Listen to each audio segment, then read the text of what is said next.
Hey guys, எல்லாருக்கும் வணக்கம். இன்னைக்கான vocabulary learning challengeல 5 வார்த்தைகள் பார்க்க போறோம். ஃபர்ஸ்ட் பாத்தீங்கன்னா brief.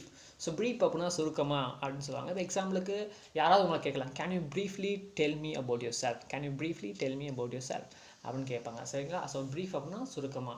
So அடுத்து பாத்தீங்கன்னா burst. So burst அப்படினா வெடிக்கிறது. எக்ஸாம்பிளுக்கு I inflated 3 balloons but only one burst. I inflated 3 balloons but only one burst. So அடுத்து பார்த்தீங்கன்னா பேலன்ஸ்ட் அப்படின்னா சமச்சீர் சமமாக இருக்கிறது அப்படின்னு சொல்லுவாங்க. எக்ஸாம்பிளுக்கு you can assemble a balance life. You can assemble balance life if you study very well in your life.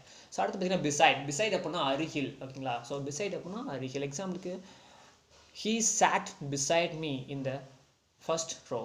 She sat me beside me in the first row. So அடுத்து பார்த்தீங்கன்னா பிக்கெஸ்ட் அப்படின்னா மிகப்பெரிய. ஸோ ஓகேங்களா? மிகப்பெரிய.